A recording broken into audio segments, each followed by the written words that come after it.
"I ruined your life back then," he said, loud enough for the whole room to hear. Then he smiled. So I smiled back and hit play. I'm a woman who spent 12 years carrying the weight of what this man did to me in high school. But tonight I brought receipts. His voice echoed through the room, cold and confident. If I lie well enough, they'll believe me over her any day. Forks froze midair. Chatter died. You could hear someone whisper, "Is that real?"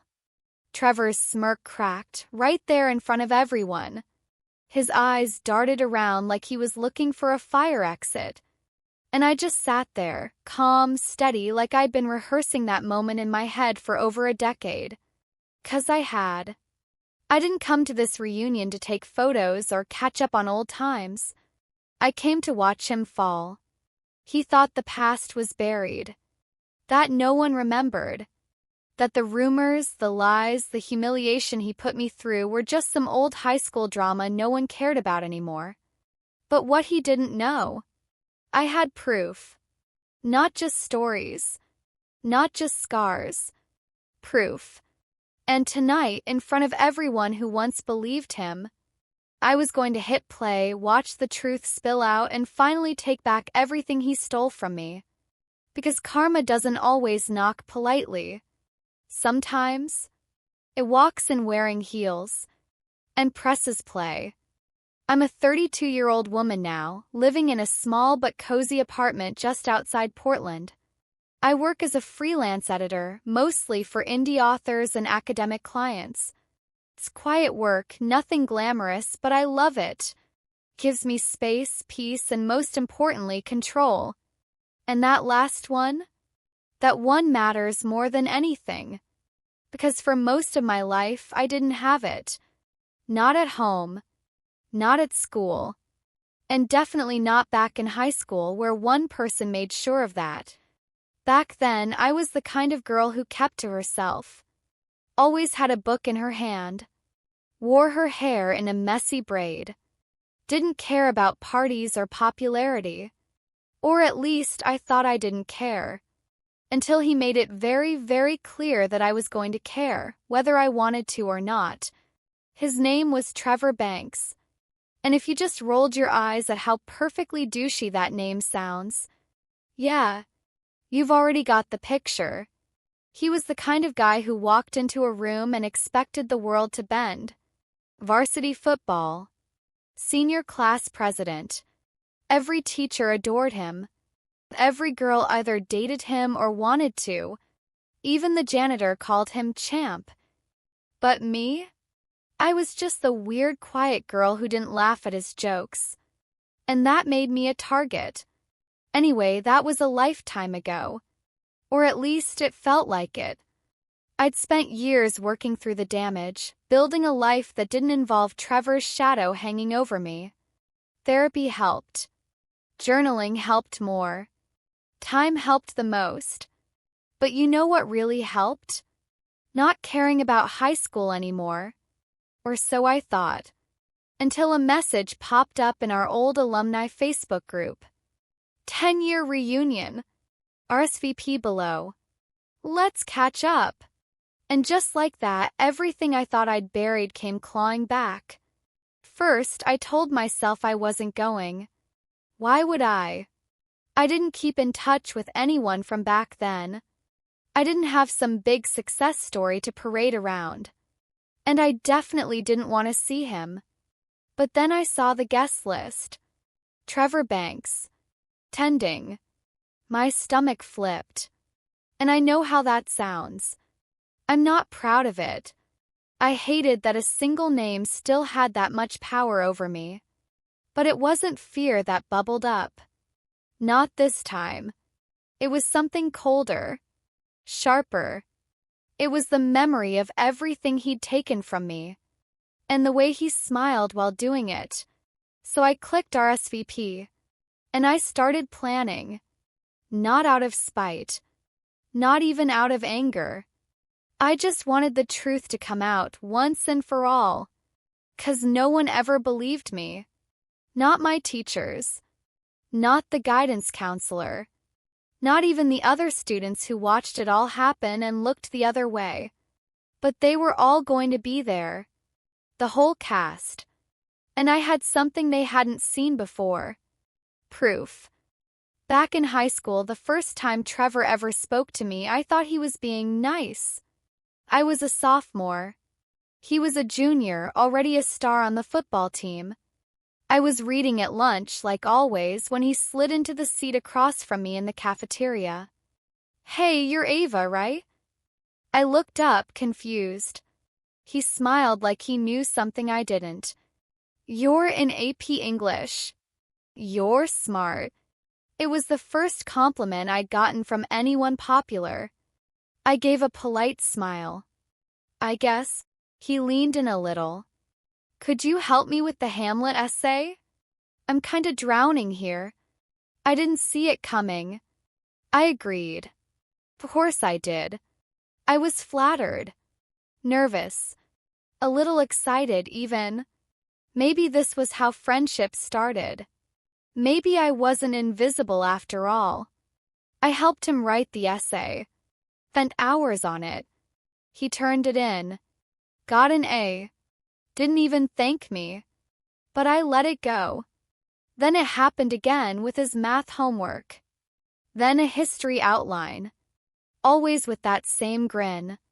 That same tone. Like I owed him something. Eventually I said no. That's when the shift happened. He didn't argue. He just smiled and said, "No problem."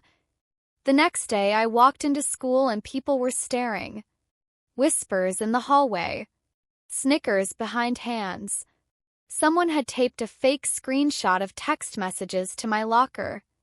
My name, photoshopped into a humiliating conversation, begging Trevor to hang out. Thirsty Ava became my nickname for the rest of the semester. I tried to explain it was fake. I pleaded with teachers. Even printed out proof that the screenshot came from a meme generator website. But it didn't matter. Trevor told everyone I was obsessed with him. And people believed him. 'Cause of course they did. He was charming. Charismatic. And me? I was just a shy girl with no social capital. That incident tanked everything. Friends stopped talking to me. My GPA dropped.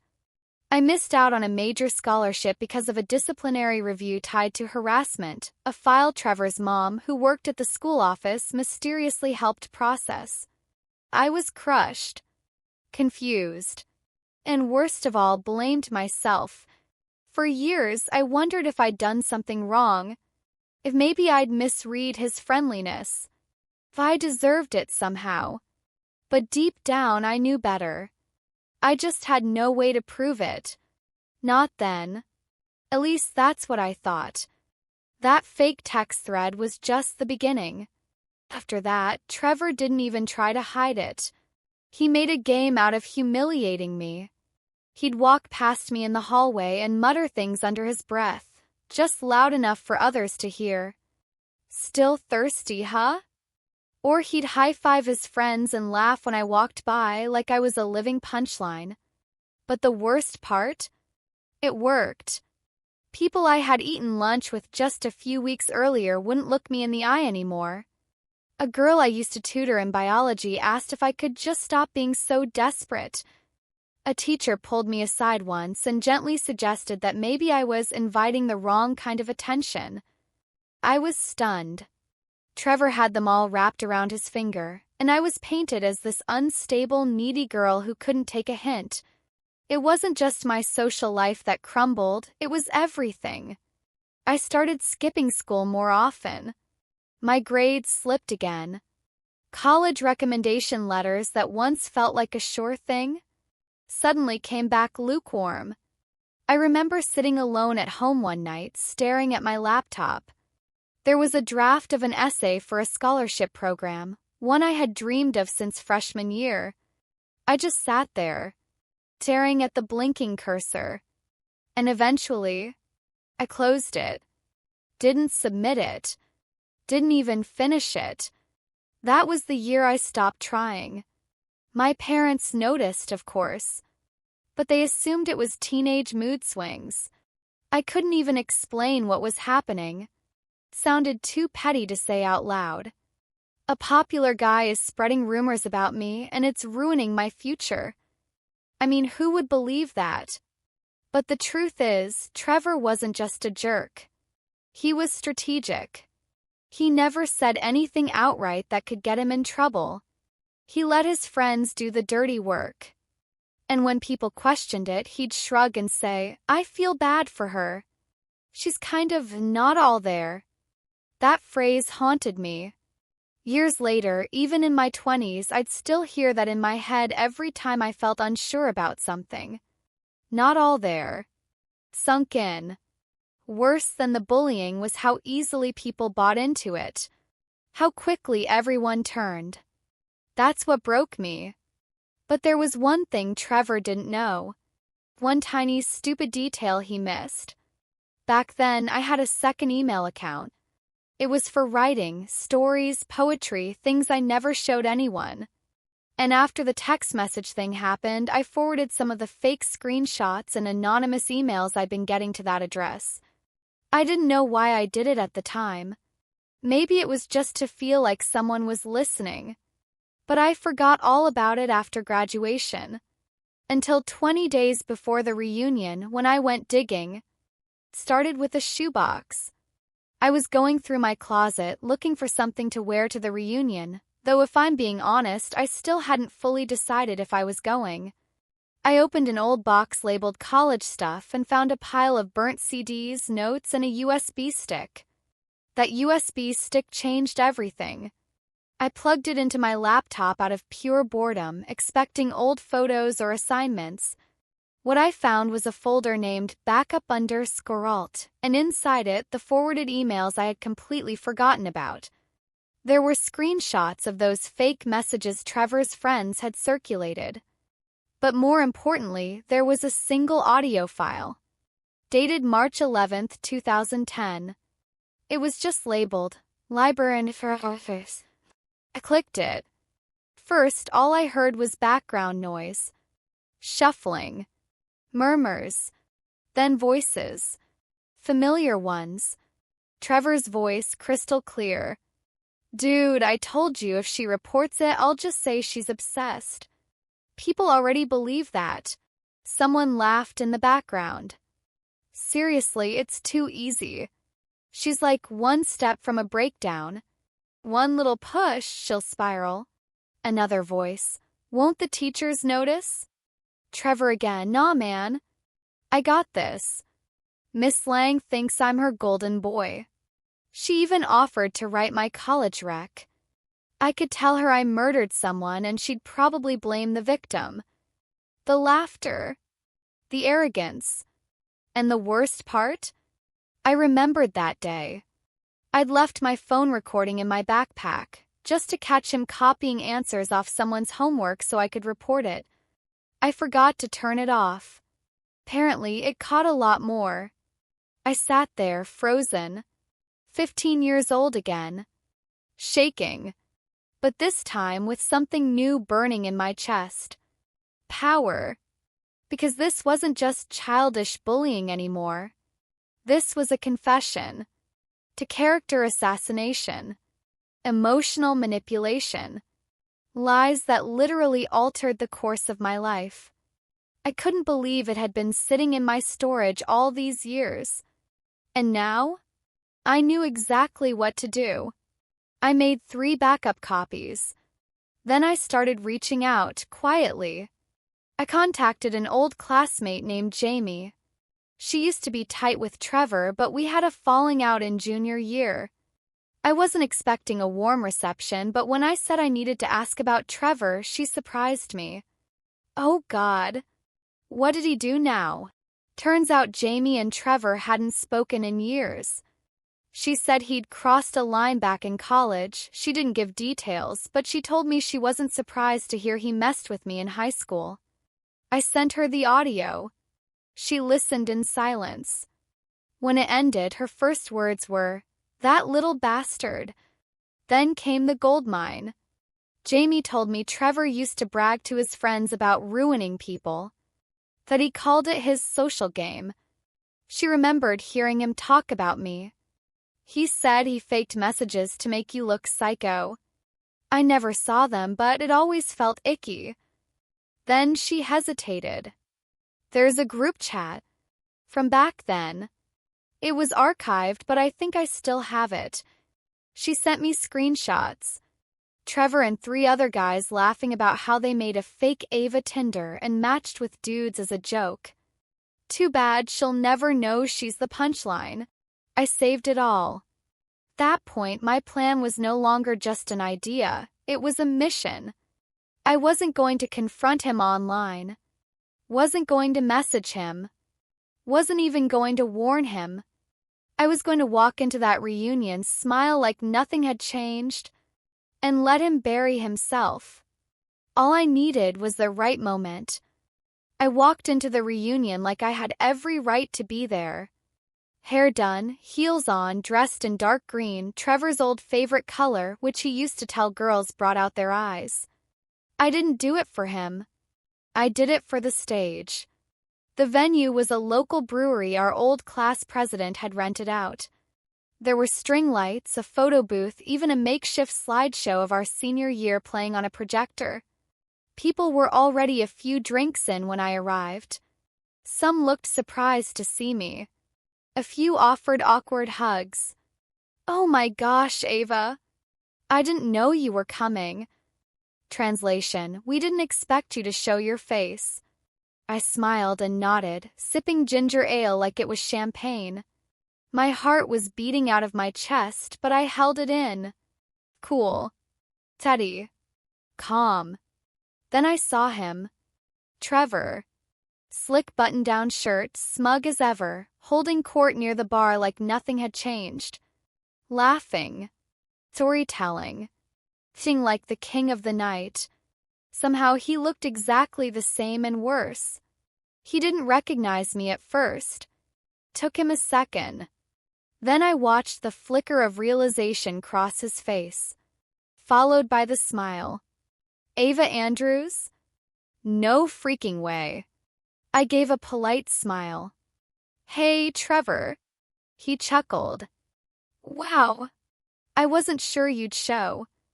I shrugged. Figured it was time. Time for what? He asked, sipping his drink. Oh, just time. We made small talk. He asked what I was doing now. I told him I was a freelance editor. He laughed. So, still living in your head, huh? He said it like a joke. Everyone around us chuckled. Old habits die hard. But I smiled. Let him talk. Let him feel comfortable. And then, right on cue, the class president called for attention. Let's do a toast to the good old days. People gathered around. Trevor stood a little straighter. But of course he did. He couldn't resist a spotlight. I'll say something, he said, raising his glass. And I swear to God, he winked at me. Then he started his speech. High school was wild, right? He said, laughing. We had drama. We had chaos. I mean, some of us really lived it. People laughed. He smirked. I gotta say, I think I still hold the record for most detentions without ever getting in trouble. More laughter. Then he leaned back, raised his glass toward me, and said, And hey, no hard feelings, Ava. I basically ruined your life back then, but you turned out all right. That was it. That was it. I reached into my purse, pulled out my phone, and said, loud enough for the whole room to hear, Actually, Trevor, I brought something you might want to hear. He froze, glass halfway to his mouth. I tapped the screen and played the file. Dude, I told you if she reports it, I'll just say she's obsessed. People already believe that. The laughter around the room died. She's like one step from a breakdown. One little push, she'll spiral. Silence. Miss Lang thinks I'm her golden boy. she'd probably blame the victim. A few people gasped. One guy dropped his drink. Trevor's face turned ghost white. He opened his mouth, but no words came out. "Where did you get that?" he stammered. I looked him dead in the eyes. "You gave it to me. You just didn't know it." A few people started whispering. Someone asked, "Is that real?" Jamie stepped up beside me. She'd come too. She raised her hand like a witness. "It's real. I was there for a lot of it. And there's more." Trevor started panicking.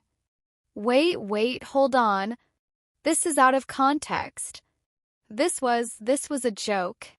I cut him off. "Yeah, you always did think hurting people was funny." He tried to laugh it off. But nobody was laughing. Crowd around us had shifted. People who once adored him were suddenly quiet, uncomfortable. Some were angry.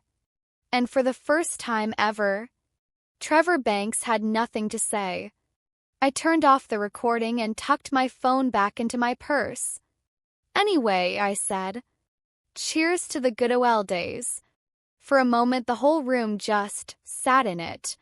Kind of silence that feels thick, like a storm right before it breaks. Trevor looked around for backup. His old football buddies? They'd taken a few steps back.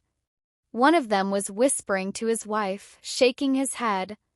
Even the class president was frozen, jaw half open. "Come on," Trevor said finally, laughing nervously. "You guys know me. I joke like that. That was just some dumb high school talk." I raised an eyebrow. "Plotting how to emotionally destroy someone isn't a joke, Trevor." He pointed at me, voice cracking. "You're twisting this." "That was like 15 years ago." Jamie crossed her arms. "Yeah, and you still haven't said sorry." He spun toward her. "Oh, don't act like you're innocent. You were part of the group chat." She didn't flinch. "And I'm owning that. I should have spoken up. I didn't. But I'm speaking now." That hit harder than I expected. For a split second, I saw Trevor realize he was alone. Really alone. Crowds started to murmur again. Quiet, shifting energy. Eyes darting. A few phones out. A woman near the snack table, Megan, who used to be in the school musical with me, stepped forward.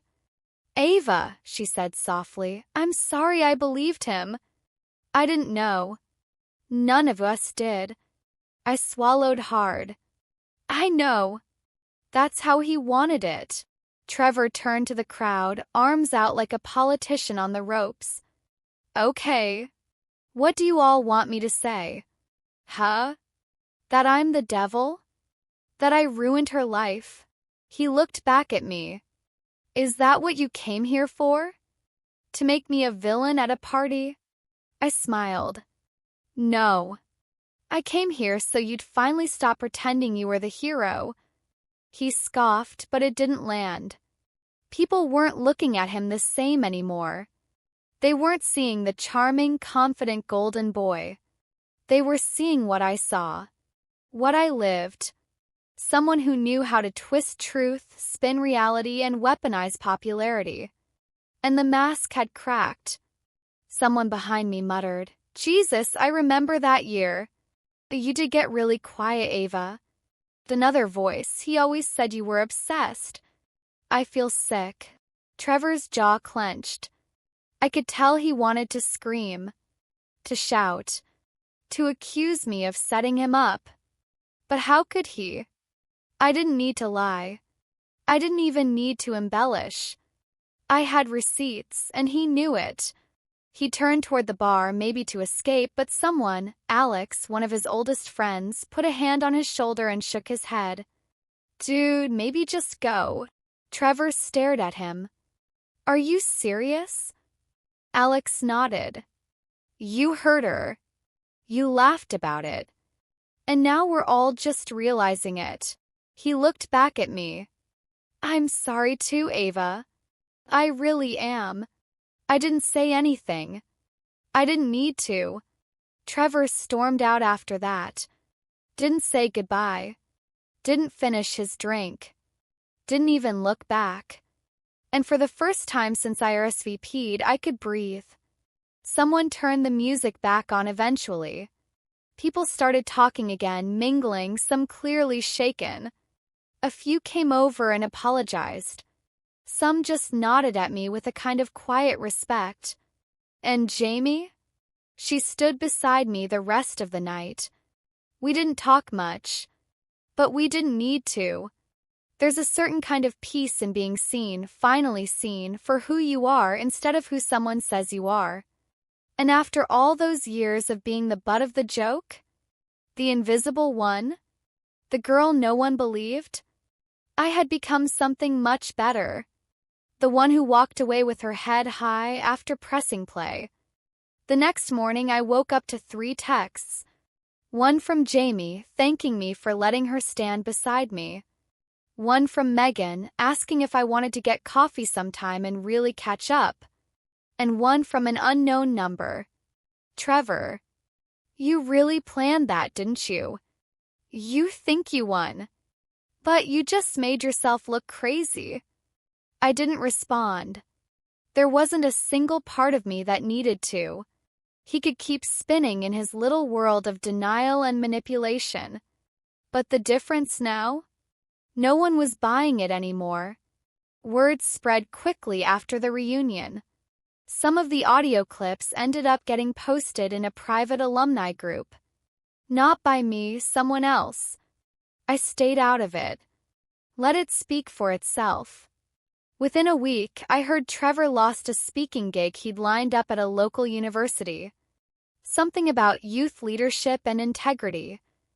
The irony almost made me laugh.